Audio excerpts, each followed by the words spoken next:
Hello students, UPSC guiding principles channel में आप सभी का हार्दिक स्वागत है। हम जनरल ज्योग्राफी की घटना चक्र को स्टडी कर रहे थे और हमने इंडियन ज्योग्राफी का पार्ट कंप्लीट कर लिया है और हमने जो वर्ल्ड ज्योग्राफी का पार्ट है उसको स्टार्ट किया है और इसमें हमने सोलर सिस्टम को स्टार्ट किया था। सोलर सिस्टम में हम अपने इस लेक्चर में मून के बारे में पढ़ेंगे। तो हमारे इस लेक्चर में हम मून के बारे में समझेंगे। मून क्या है, तो चलिए स्टार्ट करते हैं। Moon is an astronomical body. Moon एक एस्ट्रोनॉमिकल बॉडी है दैट ऑर्बिट्स प्लैनेट अर्थ, ठीक है, जो कि प्लैनेट अर्थ के चारों तरफ चक्कर लगाती है। Earth's only permanent natural satellite. Moon क्या है? मून है अर्थ का एकमात्र परमानेंट नेचुरल सैटेलाइट है। The diameter of the moon. Moon का डायमीटर कितना है? 3475 किलोमीटर, 3475 किलोमीटर। ये क्या है? मून का डायमीटर है। नेक्स्ट है the minimum distance between the earth and moon, ठीक है। मिनिमम डिस्टेंस कितनी है अर्थ और मून के बीच में? कम से कम जो दूरी है वो कितनी है? 3,63,300 किलोमीटर, 3,63,300 किलोमीटर अर्थ और मून के बीच की मिनिमम डिस्टेंस है। और मैक्सिमम डिस्टेंस कितनी है? Maximum distance between the earth and moon is 4,05,500 kilometre, ठीक है। The moon makes a complete orbit around earth once every 27 days, 7 hours and 43 minutes. The moon makes a complete orbit around Earth once every 27 days, 7 hours and 43 minutes, ठीक है। It is the same time which is taken by the moon to complete its one rotation. Moon क्या है? अपना एक orbit complete करने में कितना time लगाता है अर्थ के around? 27 days, 7 hours and 43 minutes. और इतना ही टाइम जो मून है वो अपना एक रोटेशन कंप्लीट करने में लगाता है। कितना time? 27 days, 7 hours and 43 minutes. The moon is tilted on its axis. Moon क्या है? अपने एक्सिस पर झुका हुआ है, टिल्टेड है, due to which its appearance और size changes with its distance from the earth. जिसके कारण क्या है? जो इसका अपीयरेंस है, जो इसका जो साइज़ है, वो जो डिस्टेंस जैसे जैसे अर्थ से मून की डिस्टेंस चेंज होती है वैसे वैसे इसका क्या है? अपीयरेंस जो है मून का जो साइज़ है वो भी चेंज होता रहता है। This is because of this effect that about 59% of the moon's surface can actually be seen from the earth, ठीक है। इसी का प्रभाव है कि क्या होता है, हमको अर्थ सरफेस से केवल 59% ऑफ द मून सरफेस ही हम देख सकते हैं, ठीक है। This is because of this effect that about 59% of the moon's surface can actually be seen from the earth. इसके बाद नेक्स्ट है sound requires a medium. Sound को क्या चाहिए होता है? साउंड को एक मीडियम चाहिए होता है, ठीक है। Sound requires a medium to travel. इसके बाद नेक्स्ट है since there is no atmosphere on moon. क्या है? मून में कोई भी एटमॉस्फेयर नहीं है, इसीलिए क्या होता है? When two astronomers talk to each other it is not audible. अगर मून में कोई भी दो एस्ट्रोनॉमर्स आपस में बात करते हैं तो वो एक दूसरे को सुन नहीं पाते हैं, ठीक है। This it is not Audible, यह सुनाई नहीं देता है, ठीक है। तो ऐसा क्यों है? क्योंकि मून में कोई भी एटमॉस्फेयर नहीं है, इसीलिए। नेक्स्ट है, अब हम पढ़ेंगे इक्लिप्सिस के बारे में कि इक्लिप्स क्या होता है, ठीक है। जो हम सूर्य ग्रहण और चंद्र ग्रहण कहते हैं, ग्रहण क्या होता है, ठीक है, इक्लिप्सिस। तो सबसे पहले हम पढ़ेंगे eclipses only occur when the sun, earth and moon are all in a straight line. Eclipses only occur when sun, earth and moon are all in a straight line. Solar eclipse occurs at the new moon. Solar eclipse कब होता है? जिसे कि हम सूर्य ग्रहण कहते हैं, वो होता है एट द न्यू मून, ठीक है, न्यू मून को। When the moon comes in between the sun and the earth. जब चंद्रमा किसके बीच में आता है? सन और अर्थ के बीच में आता है, सूर्य और पृथ्वी के बीच में आता है, तब क्या होता है? न्यू मून पर सोलर इक्लिप्स होता है। इन कॉन्ट्रास्ट अगर हम लूनार इक्लिप्स को देखें, लूनार इक्लिप्स मीन्स चंद्र ग्रहण। चंद्र ग्रहण कब होता है? Lunar Eclipse occurs at full moon. Lunar Eclipse कब होता है? फुल मून को होता है, यानी पूर्णमासी को होता है, ठीक है। When earth is in between sun and moon, जब अर्थ सन और मून के बीच में होती है तब क्या होता है, लूनार इक्लिप्स होता है एट फुल मून।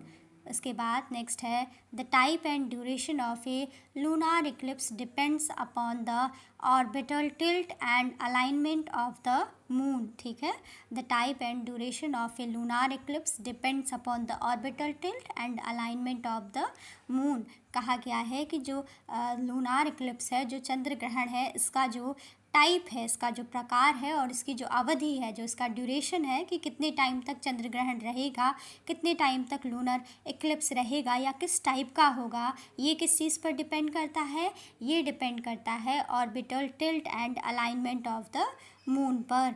जो मून का जो ऑर्बिटल टिल्ट है, जो उसका झुकाव है अपनी कक्ष में, ठीक है, अपने ऑर्बिटल में, और जो क्या है मून का अलाइनमेंट है, जो मून का क्या है अरेंजमेंट है, जिस तरीके से वो अलाइन है यानी किस डायरेक्शन में है, उस चीज़ को वो उस चीज़ पर डिपेंड करता है, ठीक है, कि ये जो लूनार इक्लिप्स है वो किस टाइप का होगा या फिर इसका ड्यूरेशन कितना टाइम का रहेगा, यानी कितनी अवधि का रहेगा। तो ये चीज़ किस पर डिपेंड करता है, orbital tilt and alignment of the moon पर डिपेंड करता है।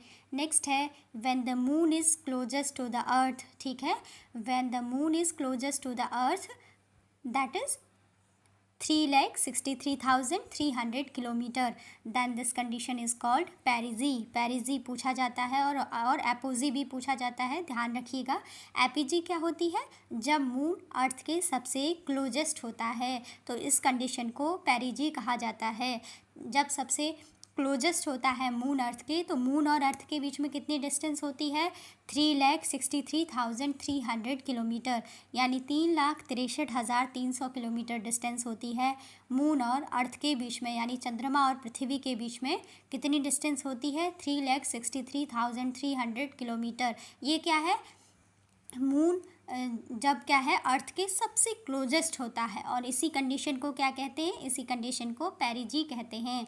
It is during this time that high tides occur because the gravitational pull of the moon at its maximum, ठीक है।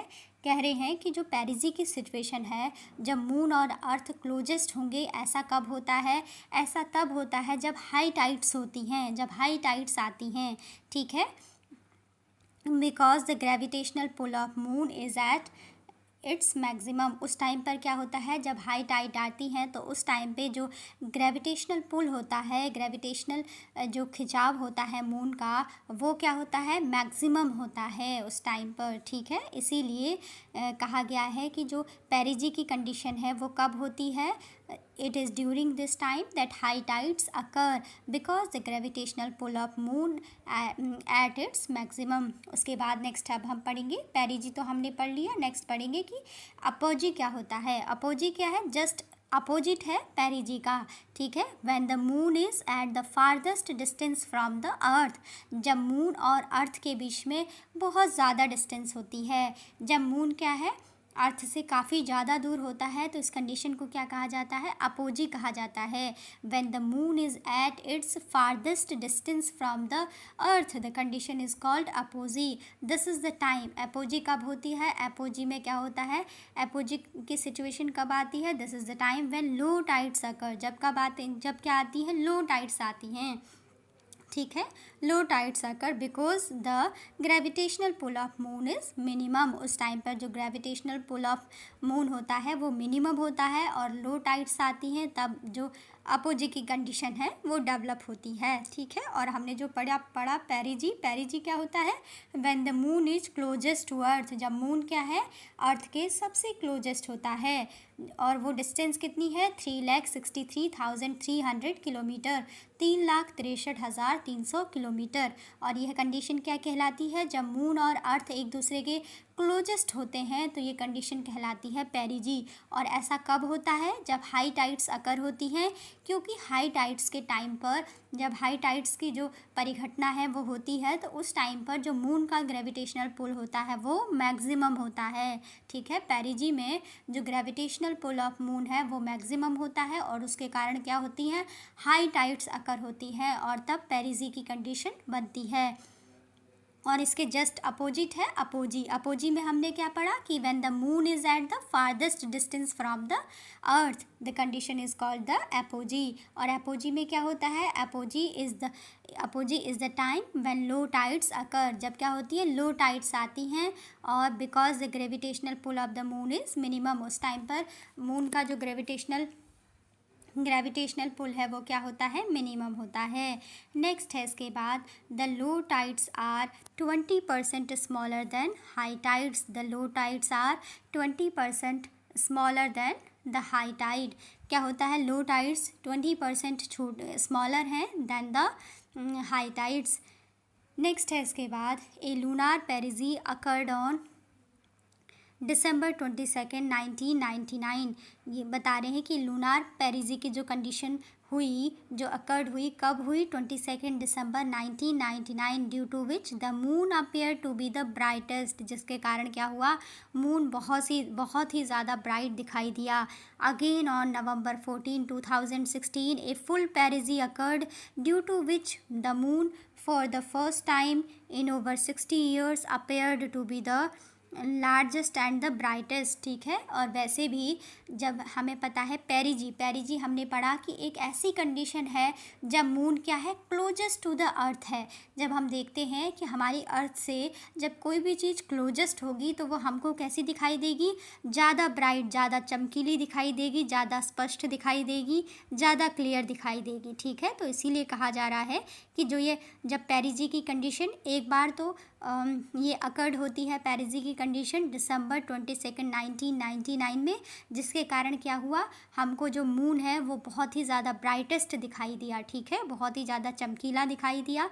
अगेन ऑन 14 नवंबर, और उसके बाद फिर से एक बार हुआ 14 नवंबर 2016 को a full perigee occurred due to which the moon for the first time in over 60 years appear to be the largest and the brightest. ठीक है, सबसे ज़्यादा 60 वर्षों में जो मून है वो अर्थ से कैसा दिखाई दिया, सबसे बड़ा, लार्जेस्ट दिखाई दिया और ब्राइटेस्ट, चमकीला दिखाई दिया। ठीक है, और ये पेरिजी की कंडीशन फॉर्म हुई 14 नवंबर 2016 को। ठीक है, इसके बाद नेक्स्ट है in common language this phenomenon is known as super moon.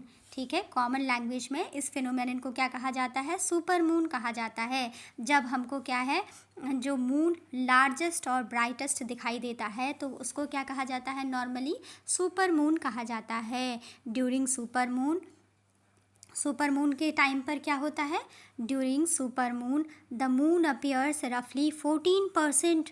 ठीक है, 14% larger in diameter and 30% brighter.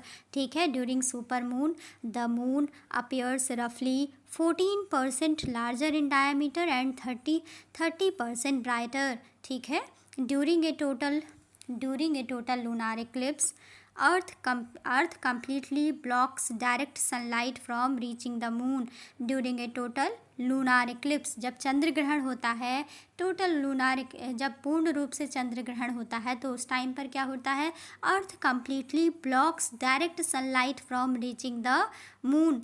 जो क्या करती है, जो भी डायरेक्ट सनलाइट आती है मून पर, उसको कम्प्लीटली अर्थ के द्वारा ब्लॉक कर दिया जाता है, उसको रोक दिया जाता है। जो कि सनलाइट किस पर पड़ती है, मून पर, उसको कौन रोक लेता है, अर्थ रोक लेती है। During a total lunar eclipse the earth completely blocks direct sunlight from reaching the moon.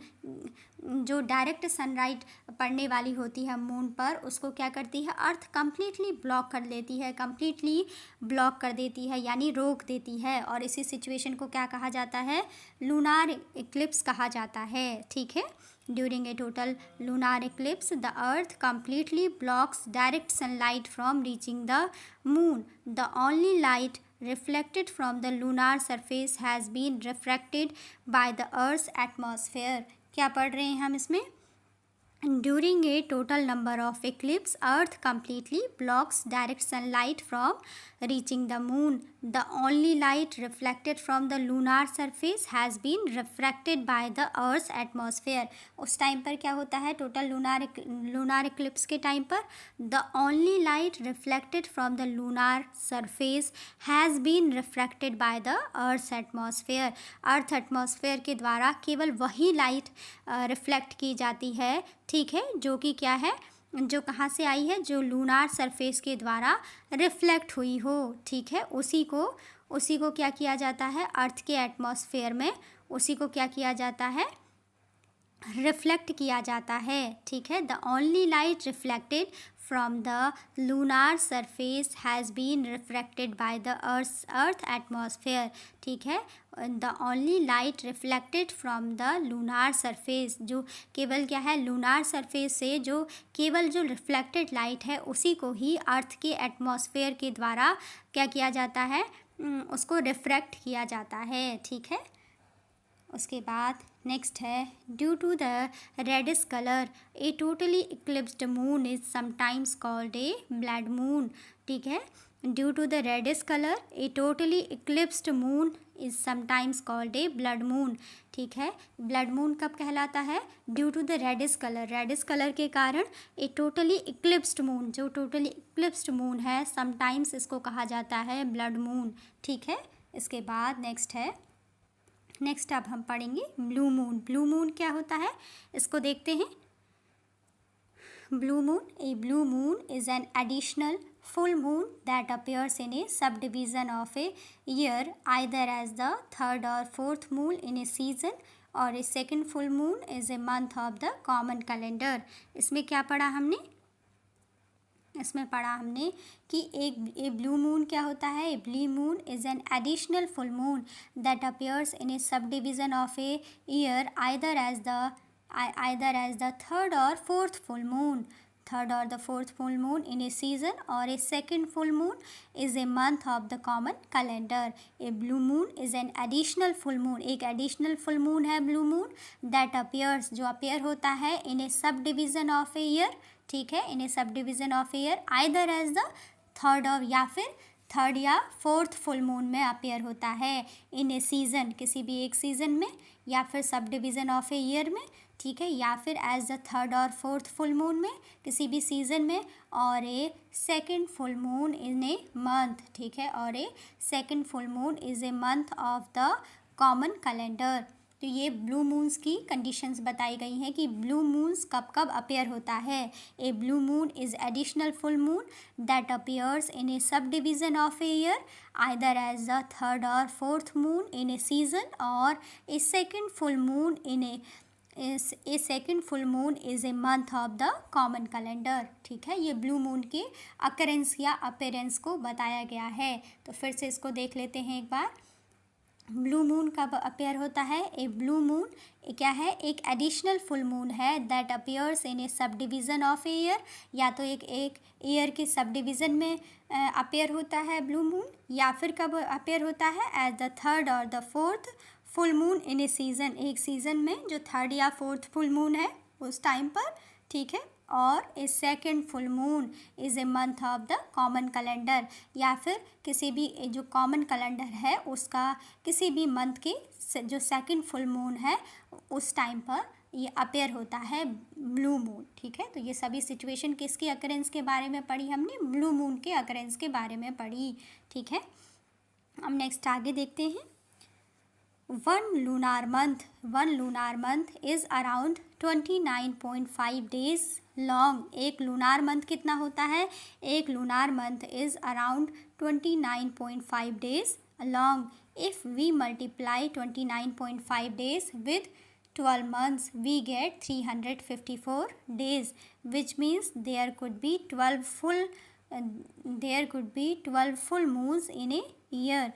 Since 11 days are still left in a year, hence approximately in every 2.7154 years, the condition for a blue moon, blue moon को क्या कहते हैं हम, one extra full moon भी कहते हैं, comes into the existence. ये भी क्या है, अभी ब्लू मून के ही बारे में समझाया गया है कि ब्लू मून की अकरेंस कैसे होती है। इसको हम फिर से पढ़ेंगे।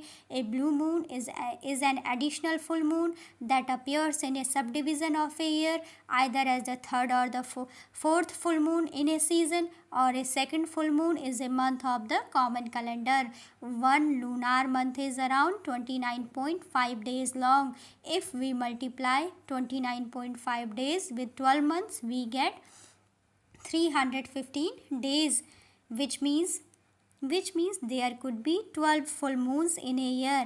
एक साल में कितने फुल मून्स होते हैं? एक साल में 12 फुल मून्स होते हैं, 12 full moons in a year. Since 11 days are still left in a year, hence approximately in every 2.7154 years, the condition for a blue moon comes into existence. क्या कहा गया है कि जब एक साल में कुल 12 फुल मून हो सकते हैं, ठीक है, which means there could be 12 full moons in a year. Since 11 days are still left in a year, hence approximately in every 2.7154 years, the condition for a blue moon, that is one extra full moon, comes into the existence. In every 2.7154 years, there would be a month which will have 2 full moons. However, the difference between these 2 full moons will always be 29.5 days. ठीक है, आगे क्या समझाया गया है कि since 11 days are still left in year, hence approximately in every 2.7154 years the condition for a blue moon, one extra full moon, comes into existence. In every 2.7154 years there would be a month which will have 2 full moons. ठीक है, in every 2.7154 years there would be a month which will have 2 full moons. However, the difference between these 2 full moons will always be, कितना होना चाहिए? 2 full moons के बीच में difference 29.5 days का difference होना चाहिए, ठीक है। इसके बाद नेक्स्ट आगे हम पढ़ेंगे traditionally the second full moon of the month is called a blue moon. अगर हम नॉर्मली देखें, ट्रेडिशनली देखें तो ब्लू मून किसे कहा जाता है? ट्रेडिशनली ब्लू मून कहा जाता है। The second full moon of the month is called the blue moon, ठीक है। Traditionally the second full moon, क्या पढ़ा हमने? Traditionally the second full moon of the month is called a blue moon, ठीक है। ट्रेडिशनली हम देखें तो किसी भी मंथ में जो सेकंड फुल मून होता है वही क्या कहलाता है? ब्लू मून कहलाता है।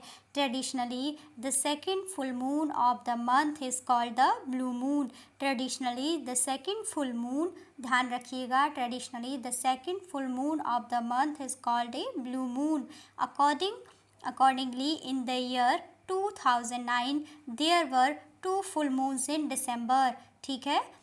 Accordingly, in the year 2009, there were 2 full moons in December, one on 2nd December and one on 31st December. The one which occurred on 31st December was called the blue moon. Accordingly, in the year 2009, there were 2 full moons in December, one on 2nd December and one on 31st December. The moon which occurred on 31st December was called a blue moon, क्योंकि वो क्या कहलाया? Second full moon of the month कहलाया। जो पहला full moon हुआ, जो पहली पूर्णिमासी हुई, वो कब हुई? 2 दिसंबर को 2000 में। और जो दूसरी पूर्णमासी हुई वो क्या कहलाई? 31 दिसंबर को। तो इसमें कहा गया है कि जो दूसरी पूर्णमासी होती है उसको हम ब्लू मून कहते हैं किसी भी मंथ में। तो इसमें क्या हुआ? जो 31 दिसंबर वाला जो फुल मून है, जो पूर्णमासी है, उसको क्या कहा जाएगा? उसी को कहा जाएगा, 31 दिसंबर वाले फुल मून को कहा जाएगा ब्लू मून, ठीक है। इसको ध्यान रखिएगा, क्योंकि ब्लू मून क्या है? Traditionally the second full moon of the month, किसी भी मंथ का जो सेकेंड फुल मून है वही क्या कहलाएगा? ब्लू मून कहलाएगा, ठीक है। तो इसीलिए जो 31 दिसंबर 2009 को जो फुल मून था उसको हमने क्या कहा? ब्लू मून कहा। नेक्स्ट है अकॉर्डिंग टू द, ये तो क्या है? एक ट्रेडिशनल कॉन्सेप्ट है। ट्रेडिशनली ऐसा कहा जाता है कि किसी भी मंथ का जो सेकंड फुल मून है उसको क्या कहा जाएगा, ब्लू मून कहा जाएगा। और अगर हम इसको न्यू डेफिनेशन के अकॉर्डिंग देखें तो according to the new definition of the almanac, ठीक है, according to the new definition of the almanac, almanac की न्यू डेफिनेशन के according blue moon phenomenon is the occurrence of one extra full moon in an astronomy's region, ठीक है, astronomy's season, sorry यहाँ पे क्या है, एस्ट्रोनॉमीज सीजन है। According to the new definition of the almanac, almanac blue moon phenomenon, blue moon phenomena is the occurrence of one extra full moon in an astronomy's season. Blue moon phenomena is the occurrence of the one extra full moon in an astronomy's season, ठीक है। जो किसने definition दी है, अल्मानिक, अल्मानिक ने एक definition दी है। जो new definition है उसके अकॉर्डिंग ब्लू मून फिनोमेनन क्या है, blue moon phenomena is the occurrence of one extra full moon in an astronomy season, ठीक है। एस्ट्रोनॉमी सीजन में जो क्या होता है, एक्स्ट्रा फुल मून का जो अकरेंस है वही क्या कहलाता है, ब्लू मून फिनोमिना कहलाता है। According to the new definition of almanac, blue moon phenomena is the occurrence of one extra full moon in an astronomy's season, ठीक है। जो अल्मानिक के द्वारा नई डेफिनेशन दी गई है उसमें कहा गया है कि ब्लू मून फिनोमिना का जो अकरेंस है वो कब होता है, वो होता है एस्ट्रोनॉमी सीजन में, जब एक एक्स्ट्रा फुल मून होता है तब, ठीक है। According to the new definition of almanac, blue moon phenomena is the occurrence of one extra full moon in an astronomy season, astronomy season में जब एक एक्स्ट्रा फुल मून का अकरेंस होता है तो इसी फिनोमिना को कहा गया है ब्लू मून फिनोमिना। किसके द्वारा, अल्मानिक के द्वारा, जो नई डेफिनेशन दी गई है। उसके बाद नेक्स्ट है there are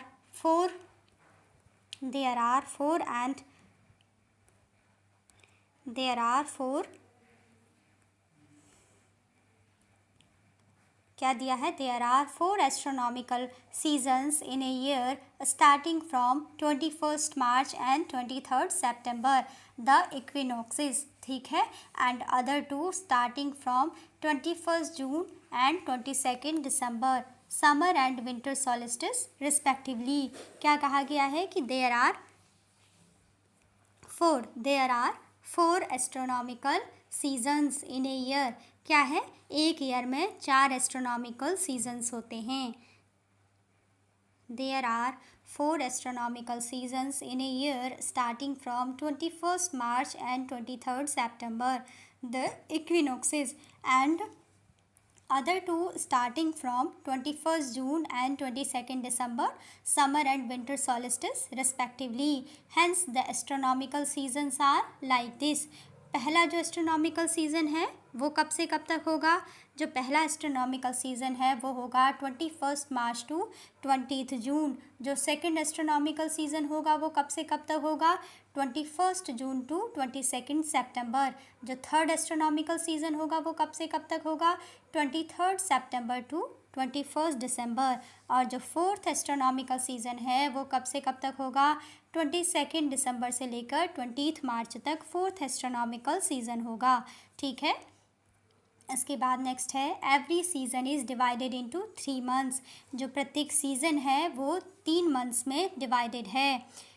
hence every season will normally have 3 full moons, ठीक है। Hence every season will normally have 3 full moons. However, in every 2.7154 years, one of the above 4 seasons will have 4 full moons instead of 3. The astronomical season which has the 4th full moon will be known as the season with the blue moon. The astronomical season which has the 4th full moon will be known as the season with the blue moon. It is to be noticed, however, that the 3rd full moon will be considered as the blue moon and not the 4th one. क्या कहा गया है? It is to be noticed, however, that the 3rd full moon will be considered as blue moon. जो 3rd moon है उसी को ही blue moon consider किया जाएगा, not the फोर्थ वन को नहीं. It is because only ऐसा क्यों है? It is because only then will the names of the other full moons such as the moon before the solstice and the moon after the solstice fall at the proper time relative to the solstice and equinoxes. क्या पढ़ा हमने इसमें कि the astronomical season which has the fourth full moon will be known as the season with the blue moon. It is to be noticed, however, that third full moon will be considered as blue moon and not the fourth one. It is because only then will the names of the other full moons such as the moon before the solstice and the moon after the solstice fall at the proper times relative to the solstices and equinoxes. Hence, according to the above definition, the year 2010 witnessed 4 full moons. The astronomical season starting from 23rd September and ending on 21st December, 25th September, 24th October, 21st November and 20 December witnessed full moons. ठीक है, full moons कब कब होंगे बताया गया है. full moons के बारे में कि ये बताया गया है कि जब हम देखते हैं कि hence according to the above definition the year 2010 में क्या हुआ था. four full moons of astronomical seasons. क्या थी? 4 full moons of astronomical seasons starting from 23rd September to 23rd September and ending on 21st December. 25th September कब कब हुए थे? 2010 में जो 4 फुल मून से एक तो हुआ था 25 सितंबर को, एक हुआ था 24 अक्टूबर को, एक हुआ था 21 नवंबर को और एक हुआ था 20th दिसंबर को. Witnessed full moons. ठीक है, इन 4 डेट्स पर क्या हुआ था? 2010 में 4 फुल मून्स हुए थे. The full moon of 21 November 2010, 21 November 2010 was refer to be blue moon. The full moon of 21 November. देखिए यहाँ पर क्या है, जो 21 नवंबर है 2010 में, नवंबर में 21 नवंबर, ये क्या है? तीसरा फुल मून है. जैसा कि अभी हमने पढ़ा था कि it is noted however that the third full moon will be considered as the blue moon. तो इसके अकॉर्डिंग क्या होगा? अगर हम देख रहे हैं दिसंबर, जो हम नवंबर हम क्या देख रहे हैं, ये डिटेल पूरा 2010 का जो ईयर है अगर हम उसको विटनेस करें तो उसमें क्या था? 4 full moons. The astronomical seasons starting from, जो एस्ट्रोनॉमिकल सीज़न है 2010 में 4 फुल मून्स का, वो कब से स्टार्ट होता है? 23rd सितंबर से स्टार्ट होता है और 21st दिसंबर को एंड होता है. तो इस बीच में जो 4 फुल मून्स थे वो कब कब हुए 2010 में? वो होते हैं 25th सितंबर, 24th अक्टूबर, 21st नवंबर और 20th दिसंबर को. ठीक है, ये 4 फुल मून्स अकर्ड हुए थे 2010 में. ठीक है, जो एस्ट्रोनॉमिकल सीज़न था उसमें, जो कि कब से स्टार्ट हुआ? 23rd सितंबर से स्टार्ट हुआ और एंड हुआ 21st दिसंबर को. तो इसमें क्या हो जाएगा? जो फुल मून कहलाएगा वो कौन सा कहलाएगा? जो 3rd नंबर का फुल मून है. ठीक है, जैसा कि हमने पढ़ा था कि the 3rd full moon will be considered as the blue moon. तो 3rd वाला कौन सा है इसमें से जो 21 नवंबर वाला है वो क्या है? एस्ट्रोनॉमिकल सीज़न का थर्ड फुल मून है और वही क्या कहलाएगा? ब्लू मून कहलाएगा. ठीक है, तो कहा गया है कि the full moon of 21 November 2010 was refer to be blue moon. The weight of any body on a planet or satellite depends upon the mass of the body and the gravity of the planet. ये कहा गया है कि किसी भी body, किसी भी पिंड, कोई भी जो वस्तु है या कोई भी पिंड है तो उसका किसी भी प्लैनेट पर, on a planet or satellite, किसी भी प्लैनेट पर, किसी भी ग्रह या उपग्रह पर जो उसका वेट है, जो उसका भार है, वो किस पर डिपेंड करता है? वो डिपेंड करता है उस बॉडी के मास यानी उसके द्रव्यमान और ग्रेविटी ऑफ द प्लैनेट. ठीक है, जो क्या है? ग्रेविटी है उस ग्रह की, उस पर जो भी हो, प्लैनेट हो या फिर जो सैटेलाइट हो, उसकी ग्रेविटी पे डिपेंड करता है, साथ ही जो बॉडी है उसके मास पर डिपेंड करता है। ठीक है, क्योंकि हम जानते हैं कि वेट इज इक्वल टू क्या होता है, weight is equal to mass into gravity होता है। ठीक है, इसको हम लिखते हैं W is equal to mg। ठीक है, जहाँ पर कि ये क्या है, W वेट हो गया, m मास हो गया, mass of the body, and g is equal to हो गया ग्रेविटी ऑफ द प्लैनेट। ठीक है, द ग्रेविटी ऑन मून, अब हम देख रहे हैं जो मून की ग्रेविटी है, द ग्रेविटी ऑफ मून, जो ग्रेविटी है मून पर। ठीक है, the gravity on moon is the कितनी होती है मून पर gravity, is the 1/6 of that of the planet earth. ठीक है, the gravity on moon is 1/6 of that of the planet earth. जो मून की ग्रेविटी है वो जो प्लैनेट अर्थ पर ग्रेविटी है उसका 1/6 होती है। Gravity on moon is 1/6 that of the planet earth. Hence any body or object when is taken to the moon, its weight gets reduced to 1/6 of its weights on planet earth। ठीक है, इसको ध्यान रखिएगा। हमने इसमें क्या पढ़ा कि जो ग्रेविटी है मून पर वो कितनी होती है, ग्रेविटी मून पर होती है जो अर्थ पर जो किसी भी वस्तु का जो ग्रेविटी है उसका 1/6 होती है। ठीक है, the gravity on moon is 1/6 of the planet earth. ठीक है, हमने इसको देखा कि जो ग्रेविटी है मून पर वो कितनी होती है, 1/6 of that of the planet earth. Hence any body, कोई भी वस्तु या कोई भी ऑब्जेक्ट जो है, when is taken to the moon, जब उसको मून पर ले जाया जाता है, चंद्रमा में ले जाया जाता है, तो उसका वेट कितना हो जाता है, उसका वेट हो जाता है gets reduced to 1/6 of its weight on the planet अर्थ।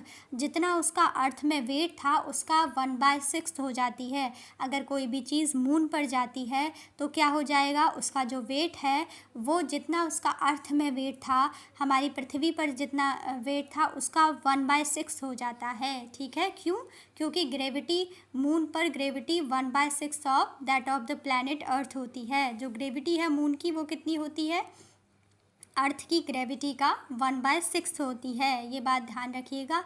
इसीलिए कोई भी बॉडी, कोई भी ऑब्जेक्ट जब मून पर ले जाई जाती है तो उसका वेट क्या हो जाएगा, उसका वेट पृथ्वी पर जितना वेट था उसका 1/6 हो जाएगा। इसको ध्यान रखिएगा। इसके बाद नेक्स्ट है, the area of dark spot on the moon is called sea of tranquillity. Sea of tranquillity क्या है, the area of dark spots. ठीक है, the area of dark spots on the moon, जो मून पर जो dark spots का area है वो क्या कहलाता है, सी ऑफ ट्रैंक्विलिटी कहलाता है। The area of dark spots on the moon is called the sea of tranquillity. It was the landing site for the first crewed landing on the moon on July 20, 1969. It was the landing site for the first crewed landing on the moon on 20th July 1969। ठीक है, जब सबसे पहली बार जब moon पर जब landing की गई थी तो कब की गई थी, 20th जुलाई 1969 में। It was the landing site, ये पहली बार जो था जो मून क्या बना था, लैंडिंग साइट बना था। ठीक है, for the first crew landing, for the first crewed landing on the moon, जब क्या हुई थी, मैन पर फर्स्ट मून पर जो फर्स्ट क्रूड लैंडिंग हुई थी ऑन 20th जुलाई 1969। उसके बाद नेक्स्ट है, astronauts Neil Armstrong and Edwin Buzz Aldrin. ठीक है, astronauts Neil Armstrong and Edwin Buzz Aldrin, ये दो क्या थे, astronaut Neil Armstrong and Edwin Buzz Aldrin made a smooth touch down in the Apollo 11 lunar module named eagle. ठीक है, सबसे पहले यही लोग कहाँ पर गए थे, मून की सरफेस पर गए थे। Astronauts Neil Armstrong and Edwin Buzz Aldrin made a smooth touch down in the Apollo 11 lunar module named Eagle, ठीक है. The third astronaut on this mission was Michael Collins, ठीक है. इसमें जो थर्ड एस्ट्रोनॉट थे इस मिशन में Apollo 11 lunar module में, जो कि ईगल के नाम से था, ठीक है. Apollo 11 lunar module named eagle, इसमें जो थर्ड एस्ट्रोनॉट थे इस मिशन में उनका नाम था Michael Collins. However he did not step on moon, क्या है कि हालांकि वो मून पर नहीं पहुंच पाते हैं, ठीक है. The Apollo 11 return to earth, जो अपोलो 11 मिशन गया था, जो अपोलो 11 लूनार मॉड्यूल है ईगल के नाम से, जो चंद्रमा पर गया था, मून पर गया था, वो वापस लौटता है अर्थ पर, ठीक है. और उसको क्या कर दिया जाता है, splash down in the Pacific ocean on 24 July 1969, ठीक है. जो अपोलो 11 जो लूनार मॉड्यूल है वो धरती पर वापस लौटा और उसको स्प्लैश डाउन कर दिया गया पैसिफिक ओशियन में 24 जुलाई 1969 को, 24 जुलाई 1969 को, ठीक है.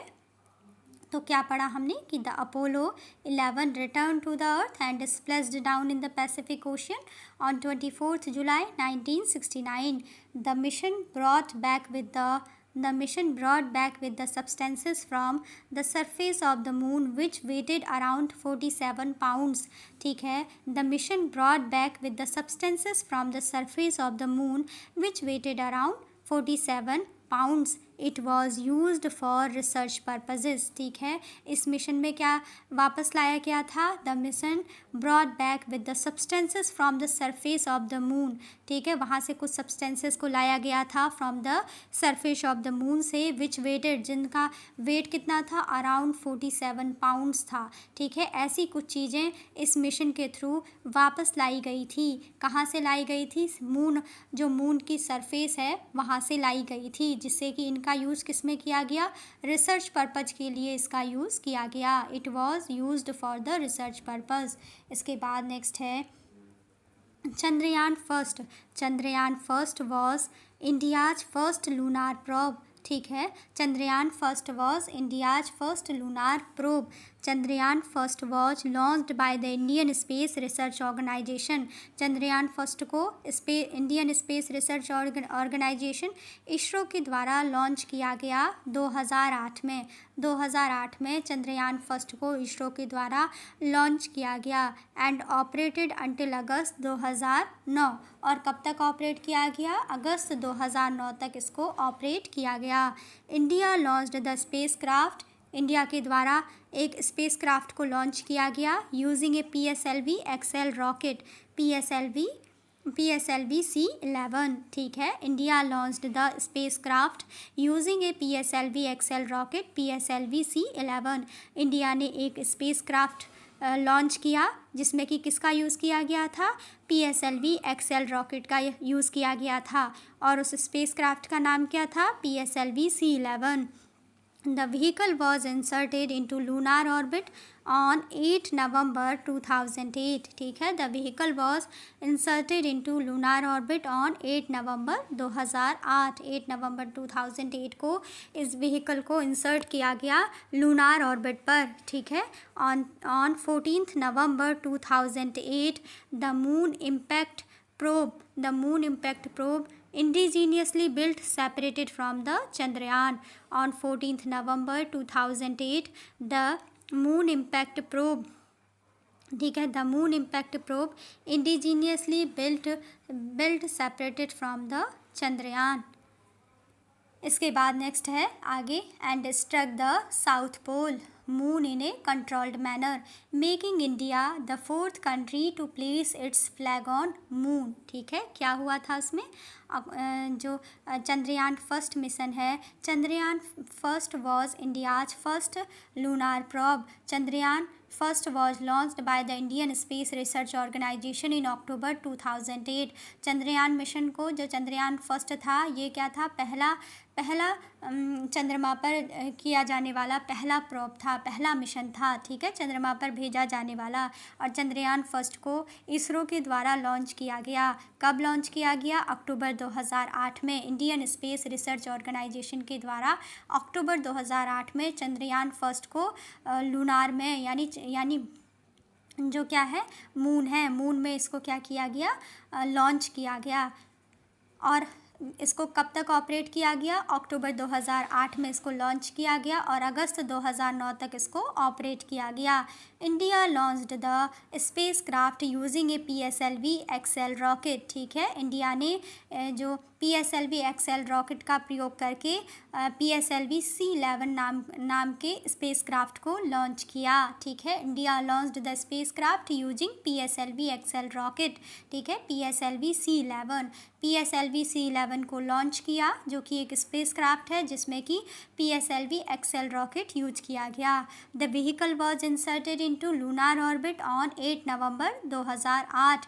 8 नवंबर 2008 को इस व्हीकल को, जो लूनार ऑर्बिट है, जो चंद्रमा का जो ऑर्बिट है, उसमें इंसर्ट कराया गया। ठीक है, और उसके बाद on 14 November 2008, on 14 November 2008 the moon impact probe indigenously built separated from the Chandrayaan and struck the South Pole moon in a controlled manner, making India the fourth country to place its flag on the moon। क्या होता है उसके बाद, 14 नवंबर 2008 को moon impact probe जो कि indigenously build था, separate होता है फ्रॉम द चंद्रयान से सेपरेट होता है और स्ट्रक द साउथ पोल।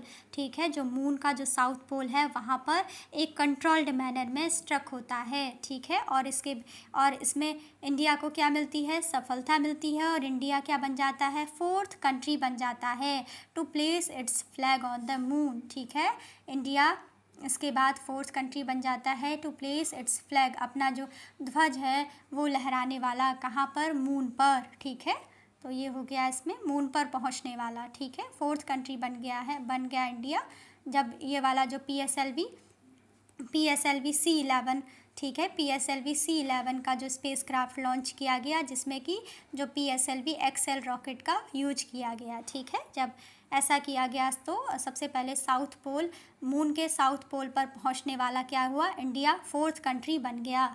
ठीक है, तो इसके बाद नेक्स्ट आगे देखते हैं।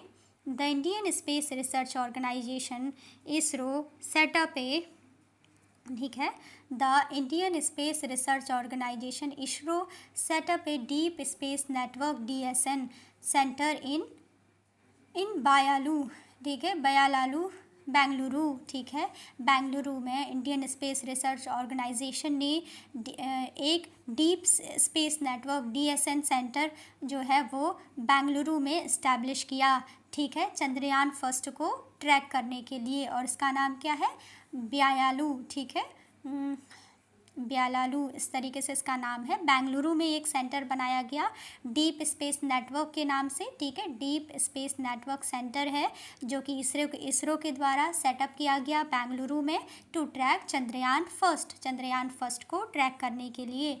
उसके बाद सेकंड है चंद्रयान 2, जो चंद्रयान सेकंड है, Chandrayaan 2 is India second lunar exploration mission after Chandrayaan first, developed by the Indian Space Research Organization.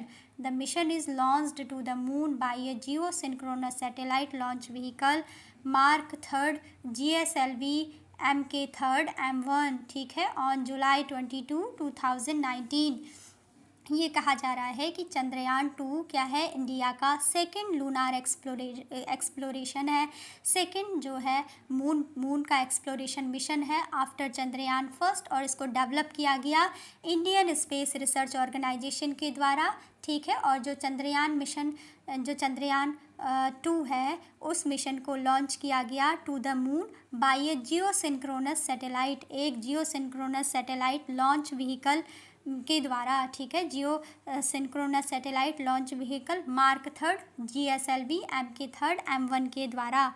कब लॉन्च किया गया चंद्रयान 2 को, चंद्रयान 2 को लॉन्च किया गया ऑन 22 जुलाई 2019। ठीक है, चंद्रयान सेकंड को कब लॉन्च किया गया, 22 जुलाई 2019 में एक geosynchronous satellite launch vehicle mark 3rd GSLV Mk3 M1 के द्वारा इंडियन स्पेस रिसर्च ऑर्गेनाइजेशन ने जुलाई 2022 जुलाई 22, 2019 यानी जुलाई 22, 2019 में चंद्रयान 2 को लॉन्च किया। ठीक है, कब किया गया? जुलाई 22, 2019 में। ठीक है, जुलाई 22, 2019 में चंद्रयान 2 मिशन को लॉन्च किया गया Indian space research organisation ISRO के द्वारा। ठीक है, किसके थ्रू? एक geosynchronous satellite launch vehicle mark 3 GSLV MK3 M1 के थ्रू जुलाई 22, 2019 में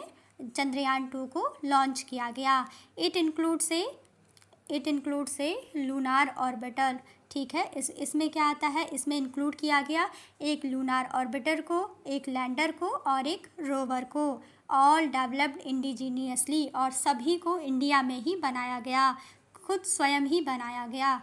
the plan of Chandrayaan 2 was developed by ISRO in the first 6 months of the year 2018.